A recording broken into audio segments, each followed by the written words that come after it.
जय हिंद। वेलकम आपका हमारे online platform learning with aspirants पे। आज हम बहुत दिनों के बाद हमारी जो विषय है पॉलिटी उस पे चर्चा करने वाले हैं।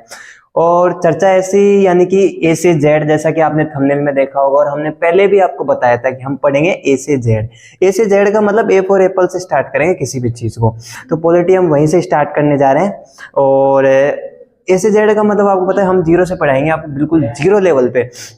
एक तो होता है एग्जाम की तैयारी करना, मतलब एग्जाम की तैयारी दो तरीके से। एक तो आप होता है जैसे सिलेबस के अकॉर्डिंग यानी कि सिलेबस में जो आ रहा है उस हिसाब से पढ़ रहे हो आप, ठीक है। और एक होता है कि क्या नाम है, आप जैसे पूरे टॉपिक को या सब्जेक्ट को क्लियर कर रहे हो, तो हम है ना जो आपको सब्जेक्ट क्लियर कराएंगे, तो सब्जेक्ट्स क्लियर कराएंगे तो मतलब फिर वो जिस भी एग्जाम में आए, चाहे वो कोई से भी एग्जाम में आए, वो आपको एकदम क्लियर रहेगा, ठीक है। तो उसी के लिए हम जुड़े हैं आपके बीच में, पॉलिटी पढ़ने जा रहे हैं। अच्छा, पॉलिटी में मैंने एक क्लास ले रखी है, पहले मतलब एक क्लास पढ़ाई थी, उसमें मैंने बताया था राज्य की उत्पत्ति यानी कि हमारे ये जो हम पढ़ रहे हैं ना, सीधी बात ये है भैया कि हम जो पढ़ रहे हैं ना, मतलब ये राज्य, लोकतंत्र, संविधान वगैरह, सरकार, मतलब हमें इनकी जरूरत क्यों पड़ी थी।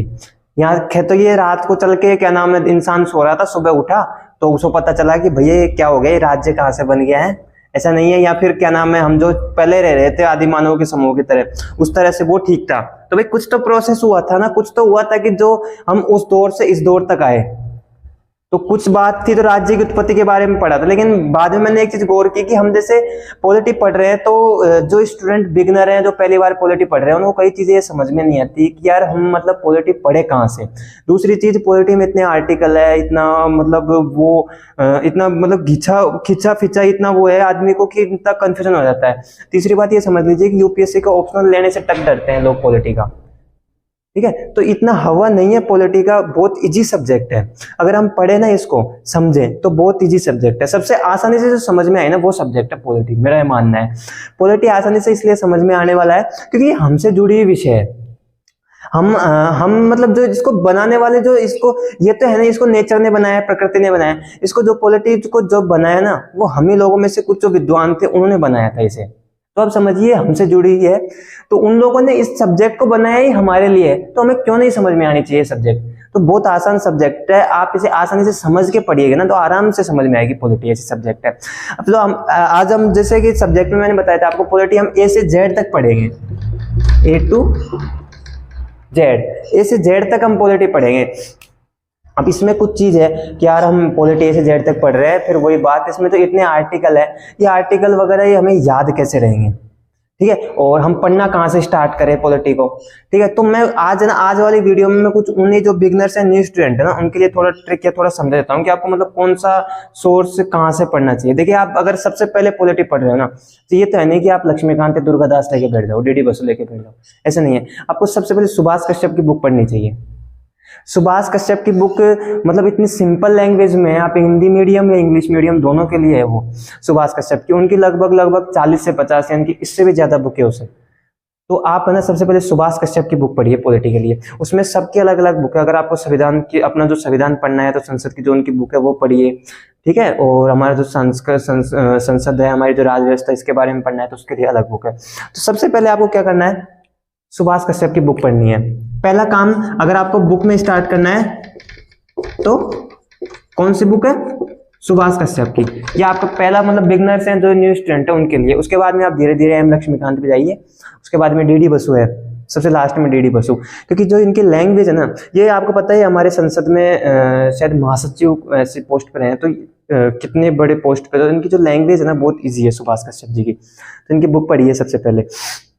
दूसरी बात, जो संविधान अगर हम पढ़ना है तो संविधान का जो बेयर एक्ट है वो रखिए सबसे अपने पास में।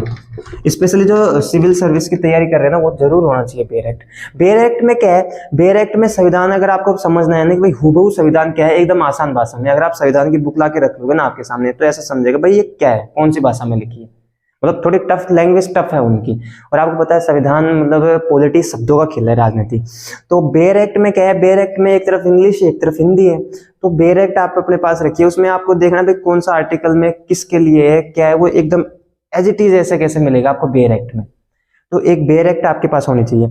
और तीसरा है ना, तो पॉलिटी को समझना है। और सबसे बड़ी परेशानी आती है आपके सामने कि भाई हम जैसे इतने आर्टिकल है, इतना कुछ है संविधान में, तो हम है ना इनको याद कैसे रखें। अब देखो, आप होता है कोई भी चीज़ को याद रखने का तरीका ये होता है कि अगर हम उसे अपनी लाइफ से जोड़ लेना एक बार, तो हमेशा के लिए याद रहती है माइंड में।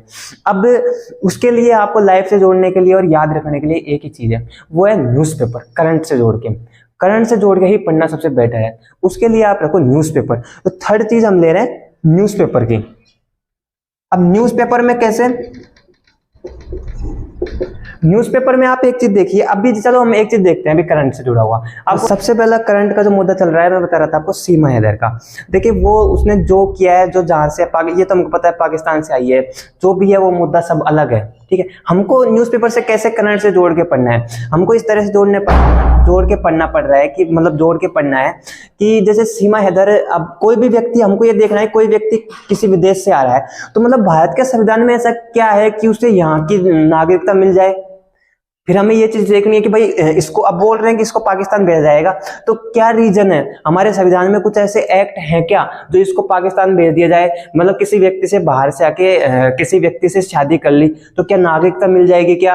तो ये सब चीजें हमें क्या करंट से जोड़ के पढ़नी चाहिए। अब अगर आपने ये चीजें पढ़ ली ना पॉलिटी को करंट से जोड़ के, जैसे इसी मैटर को लेकर आपने पढ़ लिया कि कोई व्यक्ति अगर भारत में आता है तो उसे कैसे नागरिकता मिल सकती है, कोई व्यक्ति भारत में कैसे कैसे आ सकता है, और किस सिचुएशन में उसे भारत से बाहर भेज दिया जाएगा। अगर आपने पॉलिटी पढ़ी है ना, और आपको अगर भारत का संविधान पता है ना, तो जो ये इतने बहस कर रहे हैं, इतनी डिबेट हो रही है कि इसको पाकिस्तान भेजा जाएगा कि नहीं भेजा जाएगा, रिटर्न जो भी है, तो मतलब अगर आपने अगर थोड़ा बहुत पढ़ा है, आपको नॉलेज है ना, तो आपको पता चल जाएगा कि भाई अगर अपने संविधान में कुछ कानून है कि नहीं, तो इसको रिटर्न भेजे जा सकते हैं या फिर हमारे देश में रखा जा सकता है, ठीक है। बाकी ये मुद्दा है, अपन को वो नहीं देखना, अपन को बहस नहीं करनी, पंचायत नहीं करनी चाहिए, बस उसको करंट से अपने संविधान से जोड़ के पढ़ना चाहिए। तो समाचार पत्र यानी करंट अफेयर्स से जोड़ के पढ़िए, इस तरह रहेगा। अब करंट अफेयर्स का एक और मैटर मैं बताता हूं आपको, कोविड के टाइम की बात है, कोविड के टाइम का मैटर है वो। और करंट अफेयर से एग्जाम में क्वेश्चन कैसे पुटअप होते हैं, यूपीएससी का ही एक क्वेश्चन था, यूपीएससी का ये क्वेश्चन था, जो डेट मुझे याद नहीं आ रही, यूपीएससी का प्री का क्वेश्चन था वो, प्रीलिम्स का। अब उसमें आपने देखा होगा भारत के संविधान का आर्टिकल है एक, ठीक है। ये तीनों चीजें तो आपको पता ही है, और बाकी हम हैं ही आपके साथ में, आपको बिल्कुल मतलब गाइड करने के लिए और आपको साथ में पढ़ाने के लिए, ठीक है। तो हम आते हैं, जो मैं बताया था आपको, जो यूपीएससी ने क्वेश्चन पुटअप किया था वो कहाँ से किया था और कैसे किया था, समाचार पत्र से, न्यूज़पेपर से कैसे रिलेटेड है। भारतीय संविधान का एक आर्टिकल है, आर्टिकल 243 के, आर्टिकल 243 के 1992 में संविधान संशोधन होता है, 1992 में संविधान संशोधन हुआ, और 1993 में यह आर्टिकल लागू हो गया, आर्टिकल 243 के।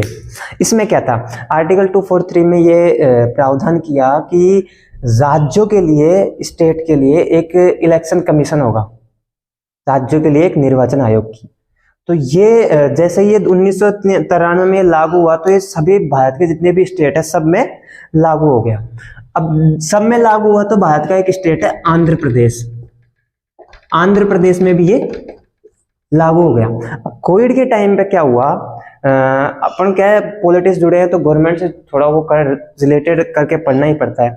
कोविड के टाइम पे क्या हुआ, अच्छा इस आर्टिकल के तहत 243 के तहत ये कि जैसे राज्य एक निर्वाचन आयोग होगा, तो इसमें राज्य का एक निर्वाचक आयुक्त यानी एक निर्वाचन कमिश्नर होगा, और उसका जो मतलब कार्यकाल है, उसकी सेवा है, उसका जो पद का है, वेतन वगैरह जो भी है ना, वो विधानमंडल में डिसाइड किया जाएगा, ठीक है, राज्य विधानमंडल में डिसाइड होगा। लेकिन कहीं ना कहीं इसमें यह नहीं था कि और इसको कैसे पद से हटाया जा सकता है, वो भी आर्टिकल 243 के में है। अब उस टाइम क्या हुआ, कोविड के टाइम क्या मैटर था कि वहां की जो स्थानीय सरकार थी ना, उसको रैली की कुछ परमिशन चाहिए थी इलेक्शन की वजह से। आपको पता है कोविड के थोड़े जस्ट बाद में इलेक्शन हो रहे थे। अब इलेक्शन में कुछ था सरकार का मुद्दा, तो इन्होंने कोविड को देखते हुए या मतलब थोड़ी इनकी, आपको पता है गवर्नमेंट से बहस हो गई। अब किसी बात में हम इतना इंटरेस्ट नहीं जाएंगे उतना, लेकिन उसके बाद में क्या किया गवर्नमेंट ने, क्या किया कोविड के टाइम तुरंत एक बिल पास करवाया, और बिल पास करवा के तुरंत राज्यपाल से बिल पास करवा के, और इन्हें क्या किया पद से हटा दिया, इन्हें पद से हटा दिया। उस टाइम किसने पद से हटाया, राज्यपाल ने इनको पद से हटा दिया। ये बात न्यूज़पेपर में आई, ये बात न्यूज़पेपर में आई, तो कुछ ही टाइम बाद जैसे यूपीएससी का पेपर लगा ना, तो यूपीएससी के पेपर में यह क्वेश्चन उठ के आ गया कि जो राज्य निर्वाचन आयुक्त है ना, राज्य निर्वाचन आयुक्त को कौन पद से हटा सकता है? संसद, राष्ट्रपति, राज्यपाल या फिर मंत्रिपरिषद की सलाह पर मुख्यमंत्री या राज्यपाल। अब देखिए यहां से तो करंट से रिलेटेड ऐसे क्वेश्चन आते हैं, ठीक है, तो आप ना करंट से रिलेटेड पढ़िए। और अच्छा इसका मैं बता देता हूं आपको 243 के का मैटर क्या है। देखिए जो राज्यपाल का जो राज्यपाल इसको नहीं हटा सकता, जो चुनाव आयुक्त है, चुनाव आयुक्त को स्वतंत्र रखा जाना पड़ेगा। मतलब देश में निर्वाचन करवाने के लिए, एक स्वतंत्र निष्पक्ष चुनाव करवाने के लिए जो निर्वाचक आयुक्त है ना, उसे स्वतंत्र रखा जाएगा। मतलब उस पर प्रेशराइज नहीं किया जा सकता, तभी तो एकदम निष्पक्ष चुनाव करवा पाएगा वो। तो इसलिए इसको पद से हटाने, इसको पद से कैसे हटाया जाएगा? पद से जैसे कि 200 आर्टिकल 217 में 243 में कह रखा है कि इसको पद से उसी तरह हटाया जाएगा जिस तरह हाई कोर्ट के एक जज को हटाया जा सकता है।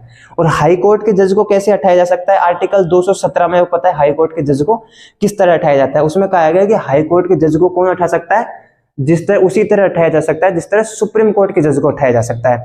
और आर्टिकल 124 में कहा गया है कि सुप्रीम कोर्ट के जज को किस तरह हटाया जाएगा। तो यानी कि जिस तरह सुप्रीम कोर्ट आर्टिकल 124 में कहा गया है कि सुप्रीम कोर्ट के जज को संसद हटा सकती है, उसी तरह हाई कोर्ट के जज को भी संसद हटा सकती है। और हाई कोर्ट के जज को संसद हटाएगी तो जो चुनाव आयोग का आयुक्त है उसे भी संसद को हटाने का प्रावधान है। लेकिन उस समय क्या हुआ आपको पता है, मैंने बताया था आपको कि राज्यपाल मतलब मंत्रिपरिषद जो वहां की सरकार है, उन्होंने राज्यपाल से सिग्नेचर करवा के उन्हें पद से हटा दिया। ठीक है, जैसे कि मैं बताया था आपको कि पॉलिटी को अगर हमें जीरो से पढ़ना है तो किस तरीके से पढ़ना है। सबसे पहले आपको क्या करना है, सुभाष कश्यप की बुक, ठीक है, उसके बाद में आप क्या करना है, पॉलिटी का जो बेयर एक्ट है वो, और थर्ड नंबर पे करंट अफेयर्स से न्यूज़पेपर। बिल्कुल आसान भाषा में आपको समझ में आ जाएगी, जीरो से पढ़ना है। और उसके साथ हम आपके साथ है ही। उसके लिए अगर आपने अभी तक चैनल को सब्सक्राइब नहीं किया तो कर दीजिए और बेल आइकन को प्रेस करके और जुड़ जाइए हमारे साथ। अब मिलते हैं हमारी नेक्स्ट वीडियो में, पॉलिटी की नेक्स्ट वीडियो में, ठीक है, जहां मैंने आपको बताया था कि जैसे राज्य की स्टेट की उत्पत्ति कैसे हुई थी, हमें लोकतंत्र की इनकी जरूरत क्यों पड़ी। अभी हम पता है समझिए, अगर हम 1 से शुरुआत करते हैं ना, 1 से 100 तक जाने की शुरुआत करते हैं ना, तो उससे पहले अभी हम 0 के लिए पढ़ रहे हैं। ठीक है, अभी 0 पे है, उसके लिए हम 1 पे अभी जाएंगे, 1 से फिर धीरे धीरे 2, 3, 4, 5 और 100 तक जाएंगे। और पॉलिटी का आपको पता है, जैसे मैंने बताया था, कितनी आसान सब्जेक्ट है, मजा आएगा पढ़ने में। हम मिलते हैं हमारी नेक्स्ट वीडियो में, तब तक के लिए जय हिंद।